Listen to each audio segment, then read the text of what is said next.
शादी होने वाली है, इसीलिए उसे एक फेयरवेल पार्टी दी जाती है। पर जब एलिजाबेथ अपने घर आती है तो वो देखती है कि उसका फियांसे उसकी मॉम के साथ बैठा हुआ है।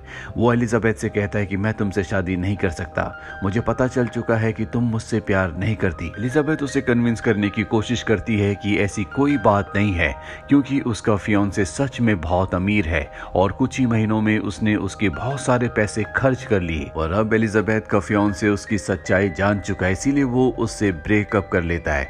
एलिजाबेथ को अपनी सर्वाइवल के लिए एक बार फिर से टीचर की जॉब करनी पड़ती है। और जब एलिजाबेथ का स्कूल में पहला दिन होता है तो उसकी मुलाकात एक दूसरी टीचर से होती है जिसका नाम एमी है। एमी न्यूरोटिक टीचर है। वो एलिजाबेथ से बहुत अच्छे से बात करती है, लेकिन एलिजाबेथ के अंदर बहुत एटीट्यूड होता है, इसीलिए एमी से बहुत ही एरोगेंटली बात करती है, जो बात एमी को बिल्कुल अच्छी नहीं लगती। और स्कूल के पहले दिन ही ये दोनों एक दूसरे के खिलाफ हो जाते हैं। एलिजाबेथ इसके बाद क्लास में जाती है जहां पर उससे स्टूडेंट्स से कोई भी मतलब नहीं है, हालांकि स्टूडेंट्स उसकी तरफ अट्रैक्टेड होते हैं। सबसे पहले वो वहां पर खाना खाती है और इसके बाद बच्चों से अपनी जान छुड़ाने के लिए वो उन्हें एक फिल्म देखने के लिए कहती है और खुद अपनी जैकेट को अपने चेहरे पर लपेट कर सो जाती है। अब क्लास के बाद वो एक दूसरी टीचर से मिलती है जिसका नाम लिन है।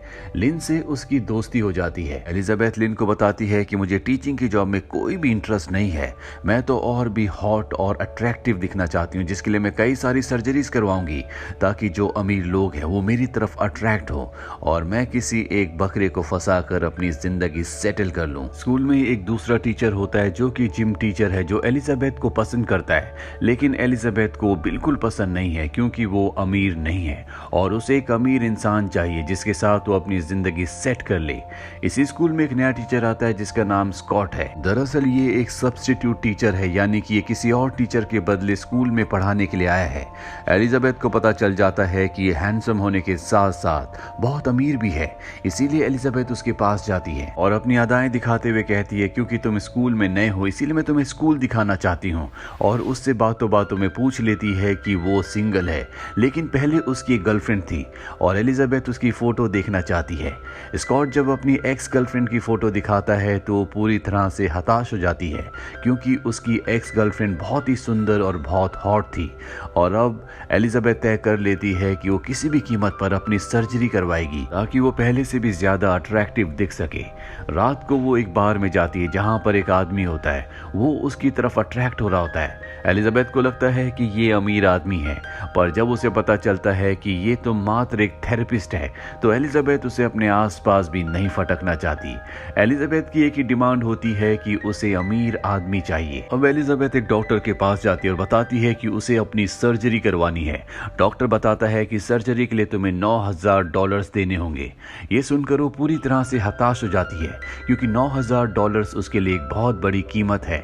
उसके पास 9,000 तो क्या $900 भी नहीं है। और अब वो अपने सभी जान पहचान वालों से पैसे मांगती है, लेकिन उसे कोई भी पैसे नहीं देता और थक हार कर वो अपने एक्स फियांसे को कॉल करती है और कहती है कि तुमने मुझसे एंगेजमेंट तोड़ी थी, इसलिए तुम्हें मुझे $9,000 देने होंगे और ये मैं अय्याशी के लिए नहीं बल्कि एक सर्जरी के लिए मांग रही हूँ। लेकिन वो पहले ही उसका बहुत सारा पैसा खा चुकी है, इसीलिए उसका एक्स फियांसे साफ साफ मना कर देता है, जिससे वो गुस्से में उसे उल्टा सीधा बोलना शुरू कर देती है। पर अब उसके सारे रास्ते बंद हो चुके हैं, उसे कुछ भी समझ नहीं आ रहा होता। और अगले दिन जब वो स्कूल में क्लास में बैठी होती है तभी 7th ग्रेड की स्टूडेंट उसके पास आती है और कहती है कि हम सारे के सारे क्लासमेट इस बार कार वॉश के लिए जा रहे हैं और अगर आपको भी कार वॉश के लिए आना हो तो आप भी अपनी कार लेकर वहां पर आ सकती हैं। एलिजाबेथ उसकी बात ध्यान से सुन भी नहीं रही होती और जब वो बताती है कि पिछली बार जब हम सभी स्टूडेंट्स ने कार वॉश किया था तो हमने $6,000 कमाए थे। ये सुनते एलिजाबेथ के कान खड़े हो जाते हैं। वो कहती है कि तुम्हें लीड कौन करता है। वो बताती है कि हमें लीड करने वाली टीचर का नाम एमी है, जो एलिजाबेथ को बिल्कुल पसंद नहीं करती क्योंकि एलिजाबेथ ने उससे बहुत ही रूडली बात की थी। और अब वो प्रिंसिपल के पास जाती है और कहती है कि इस बार मैं इस टीम को लीड करना चाहती हूँ और प्रिंसिपल को अपनी बातों से अपनी अदाओं से रिझाकर वो एमी को बाहर करके स्टूडेंट्स की कार वॉश की टीम की लीडर बन जाती है। और जब कार वॉश का टाइम आता है तो बहुत ही सेक्सी कपड़े पहनकर आती है, सब उसे देखते रह जाते हैं और यहाँ पर वो बच्चों के पेरेंट्स की भी कार को वॉश वॉश करती है और उनसे एक्स्ट्रा पैसे मांगती है और बताती है कि बच्चों की पढ़ाई के लिए हमें और भी फंडिंग की जरूरत है। सब उसी को देख रहे होते हैं, यहाँ तक कि पुलिस वाले जब उसे देखते हैं तो वो भी उससे नजर नहीं हटा पाते और आगे वाली गाड़ी में टक्कर मार देते हैं। एलिजाबेथ ने यहाँ पर बहुत सारे पैसे कमा लिए हैं। एमी उसे देख लेती है और प्रिंसिपल के पास जाकर कहती है कि मुझे लगता है कि एमी कमाए हुए पैसों में से कुछ पैसे चुरा रही है, लेकिन प्रिंसिपल कहता है कि तुम्हें इस बात का सबूत देना होगा। एमी के पास कोई भी सबूत नहीं होता।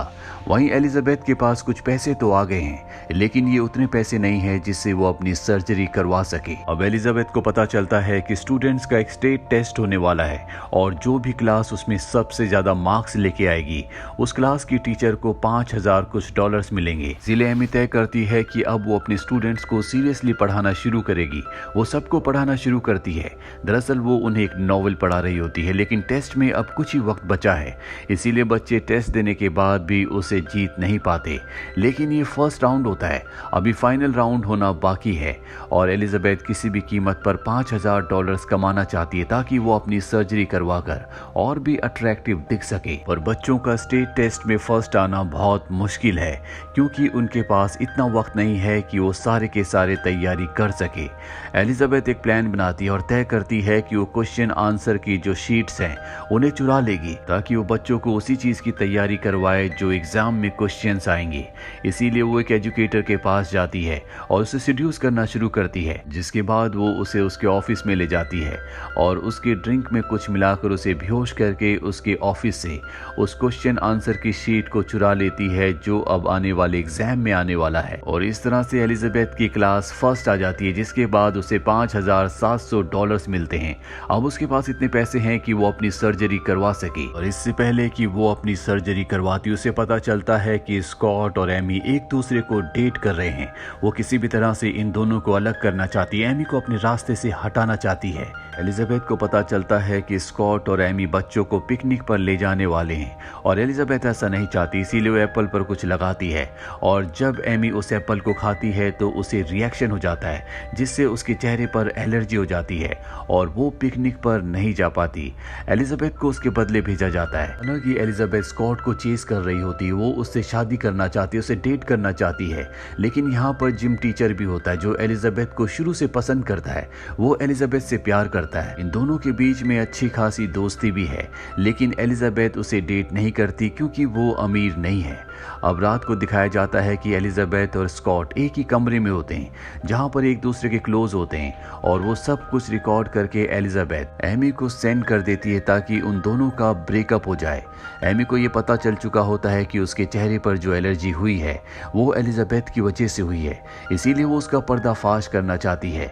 उसे पूरा यकीन होता है कि एलिजाबेथ के डेस्क में कोई ऐसे सबूत हैं जिनसे वो उसका पर्दाफाश कर सकती है, लेकिन वो लॉक्ड है, इसीलिए वो उसे खोल नहीं सकती। और जब आसपास कोई भी नहीं होता तो एमी अपने क्लासरूम के डेस्क को एलिजाबेथ के क्लासरूम में रख देती है और उसके डेस्क को अपनी क्लासरूम में, जिसके बाद वो कहती है कि मेरे डेस्क का ड्रॉर नहीं खुल रहा और अब उस ड्रॉर को खोला जाता है जिसके अंदर एमी को वो क्वेश्चन आंसर शीट मिल जाती है जो उसने उस एजुकेटर से चुराई थी जिसका नाम कार्ल है।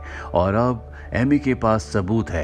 वो इस क्वेश्चन आंसर शीट को प्रिंसिपल के पास ले जाती है और इस बार प्रिंसिपल भी कन्विंस्ड हो जाता है क्योंकि इनके पास सबूत है। और प्रिंसिपल कहता है कि कार्ल को एलिजाबेथ के खिलाफ गवाही देनी होगी, तभी हम उसे दोषी ठहरा सकते हैं। इसके बाद एमी कार्ल के पास जाती है और उसे कहती है कि अगर तुमने सच नहीं कहा, एलिजाबेथ के खिलाफ गवाही नहीं की तो मैं तुम्हारा पर्दाफाश कर दूंगी, तुम्हें जेल भिजवा दूंगी। और वो एलिजाबेथ के खिलाफ गवाही देने के लिए मान जाता है। वहीं पिकनिक में एक स्टूडेंट को दिखाया जाता है जो अपनी क्लासमेट को पोएम सुनाकर प्रपोज करता है क्योंकि वो उसे पसंद करता है, पर वो लड़की बहुत सुंदर होती है इसीलिए वो उस लड़के का मजाक उड़ाती है। दरअसल ये एरोगेंट है, जिस बात से वो लड़का हर्ट होकर वहां से चला जाता है। एलिजाबेथ उसके पास जाती है और उसे समझाती है और जब वो वापस आती है तो सब स्टूडेंट को बताती है कि इसकी भी एक गर्लफ्रेंड है, जिसके बाद सब उसकी तारीफ करते हैं। एलिजाबेथ को यहाँ पर एहसास हो जाता है कि जिम टीचर जो उसे बहुत पसंद करता है, उससे प्यार करता है, कहीं ना कहीं वो भी उसके साथ ऐसे ही कर रही है। जिम टीचर भी वहाँ पर होता है जो एलिजाबेथ की इस काम के लिए बहुत तारीफ करता है। अब यहाँ पर एमी आ जाती है और एलिजाबेथ को कहती है कि तुम्हारा भांडा फूट चुका है, अब तुम जेल जाने के लिए तैयार हो जाओ। एलिजाबेथ समझ जाती है कि ये सब का सब उस क्वेश्चन आंसर शीट से जुड़ा हुआ है, इसीलिए वो अपने एक दोस्त को कार्ल के पास कुछ फोटोज लेकर भेजती है जो कि बहुत ही आपत्तिजनक होती है। कार्ल जब अपनी उन आपत्तिजनक फोटोज को देखता है तो पूरी तरह से घबरा जाता है। एलिजाबेथ ने उसके लिए मैसेज भेजा होता है कि अगर उसने उसके खिलाफ गवाही दी तो वो ये सोशल मीडिया पर डाल देगी। और अब अगली सुबह दिखाया जाता है जहां पर एलिजाबेथ प्रिंसिपल के सामने बैठी होती है और तभी वहां पर एजुकेटर कार्ल आता है जिसके चेहरे पर दुख और गुस्सा होता है। सबसे पहले वो एलिजाबेथ को गुस्से से देखता है और इसके बाद वो उसी के पक्ष में गवाही देता है। वो कहता है कि एलिजाबेथ पूरी तरह से निर्दोष है और इस तरह से उसके ऊपर जो इल्जाम था वो हट जाता है। अब एलिजाबेथ कहती है कि मुझे पता चला है कि कोई टीचर स्कूल में नशा करती है। दरअसल एलिजाबेथ ने अपने डेस्क को देख लिया होता है, उस पर वो स्टिकर होता है जो एमी ने अपने डेस्क पर लगाया था। इसीलिए वो समझ गई थी कि एमी ने डेस्क को एक्सचेंज किया है और उसका जो डेस्क होता है उसमें नशीली चीजें हैं। इसीलिए स्कूल में पुलिस को बुलाया जाता है और जब एमी के क्लासरूम में पुलिस जाती है तो पुलिस को उसके डेस्क में नशीली चीजें मिलती हैं जो दरअसल एलिजाबेथ की है। पुलिस एमी को पकड़ लेती है क्योंकि अब वो पुलिस की नजर में गिल्टी है और अब उसे यहाँ से एक दूसरे स्कूल में ट्रांसफर कर दिया जाता है जो स्कूल एक बहुत ही छोटे से कस्बे गांव में है। अब एलिजाबेथ ने अपने और स्कॉट के बीच में से एमी को हटा दिया है। स्कॉट उसके पास आता और कहता है कि मैं तुम्हें डेट करना चाहता हूँ, पर वो कहती है कि जिम टीचर यानी कि रसल से मेरी अच्छी खासी बॉन्डिंग है, हमारे बीच में बहुत सारी चीजें कॉमन है, इसीलिए मैं ऐसा नहीं कर सकती। दरअसल एलिजाबेथ अब बदल चुकी है, उसे एहसास है कि वो क्या कर रही थी। साथ ही वो अपनी सर्जरी नहीं करवाती क्योंकि उसे समझ में आ चुका है कि ये सब फिजूल है। जो आपसे प्यार करता है वो आपको हर रूप में प्यार करेगा। जो प्यार अब उसके पास जिम टीचर रसल के रूप में है। अब स्कूल का नया साल शुरू होता है जहां पर एलिजाबेथ को दिखाया जाता है जो पहले से भी ज्यादा जिम्मेदार हो चुकी है, वो बदल चुकी है और उसे स्कूल में एक नई पोजीशन दी जाती है जो होती है गाइडेंस काउंसलर की। अब देखते हैं कि बच्चे एलिजाबेथ की गाइडेंस से जिंदगी में कहां पहुंचते हैं। इसी के साथ ये फिल्म, ये कहानी यहीं पर खत्म हो जाती है। उम्मीद करते हैं कि ये कहानी आपको पसंद आई होगी।